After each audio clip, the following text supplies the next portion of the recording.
Chapter 1 The Blind Date Blunder. I know, Mom. I'm in front of the café. Call you later.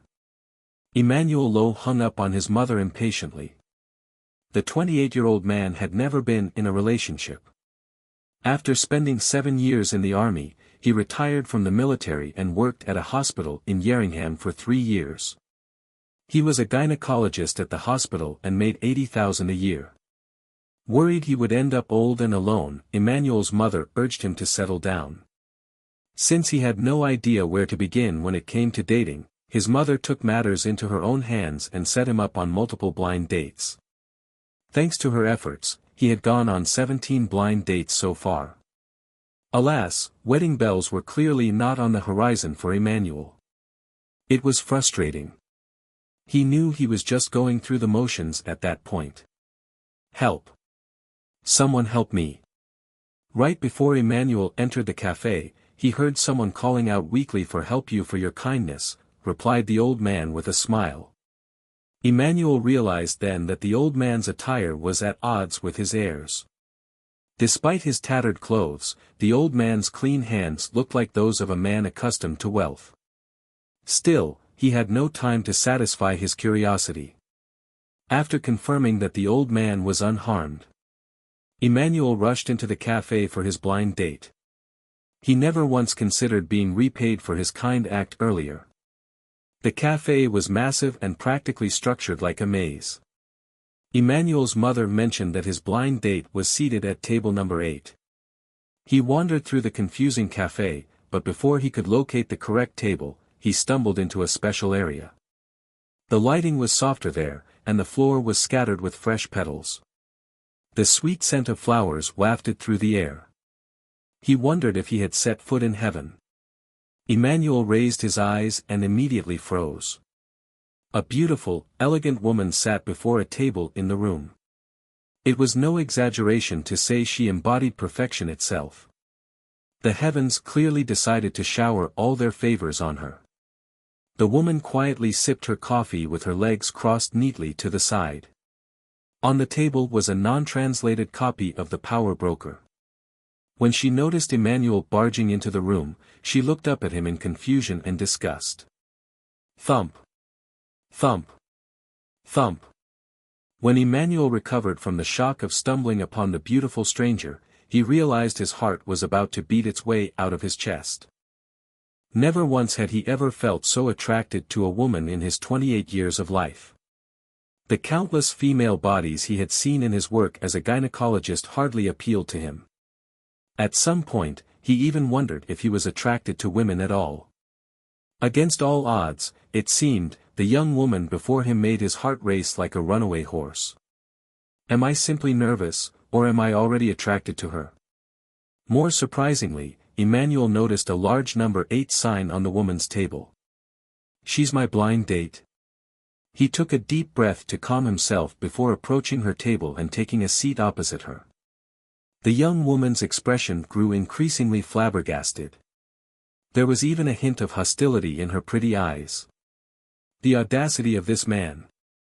Barging into my private room is bad enough, but he's going to sit opposite me like it's nobody's business. More surprisingly, Emmanuel noticed a large number 8 sign on the woman's table. She's my blind date. He took a deep breath to calm himself before approaching her table and taking a seat opposite her. The young woman's expression grew increasingly flabbergasted. There was even a hint of hostility in her pretty eyes. The audacity of this man.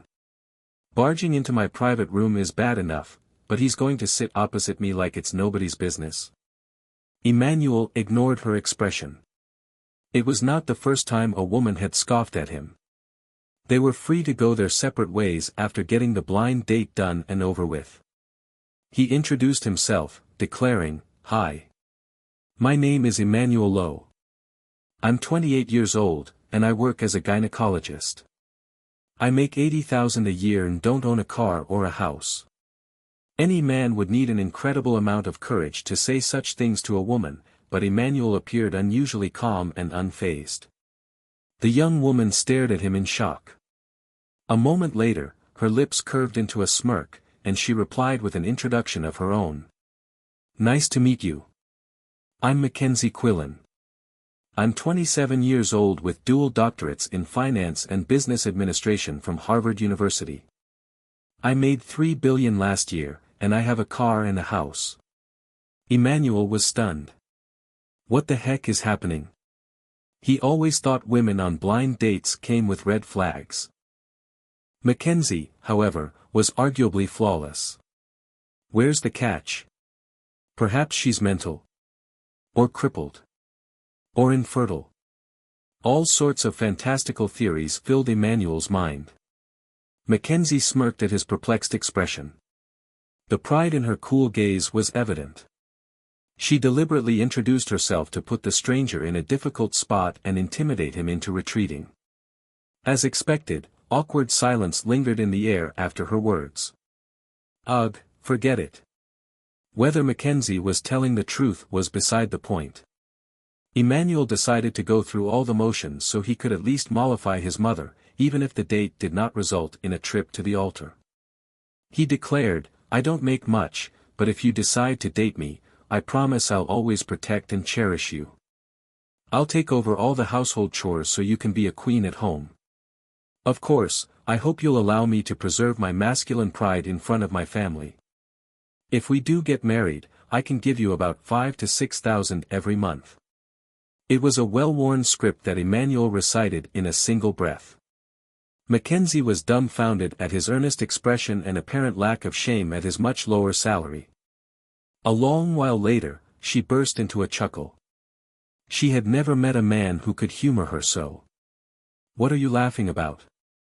Unimpressed by her reaction, Emmanuel continued, I know I don't check all the boxes, but I promise I'll be a good and responsible husband if we're married.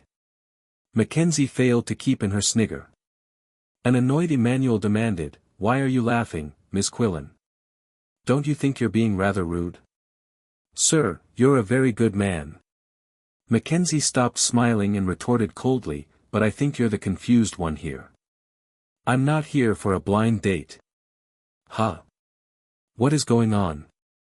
Emmanuel's eyes widened in horror as he sputtered. Isn't this table number 8? Yes, but this is the VIP area. You must be looking for table number 8 in the common dining area. Please go out and turn right. She pointed a slender finger at the exit. Sorry. I'm so sorry.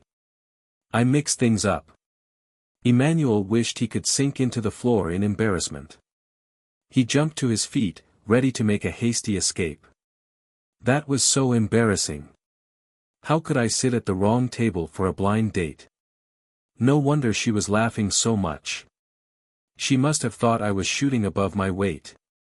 Shortly after Emmanuel's departure, an old man entered Mackenzie's private room, escorted by 4 black-clad bodyguards.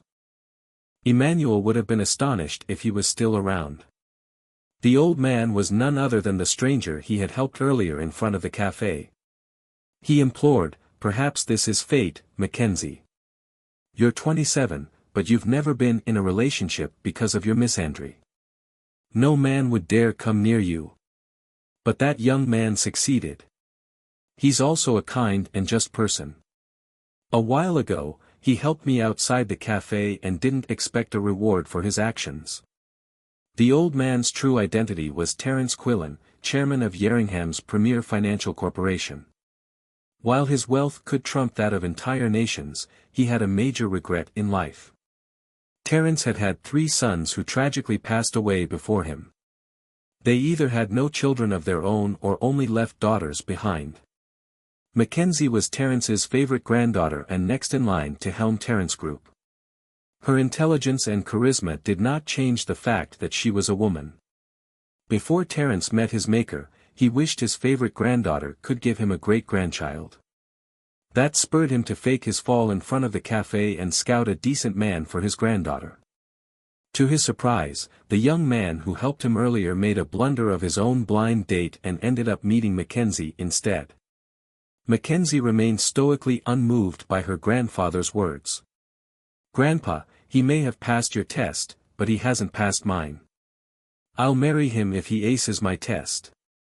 She wanted to fulfill her grandfather's wish, but she naturally wished to promise herself to a good man. Marrying a man after one blind date was simply too hasty and careless. Terence's gaze lit up expectantly, and he replied, "All right. I'm sure he will pass your test."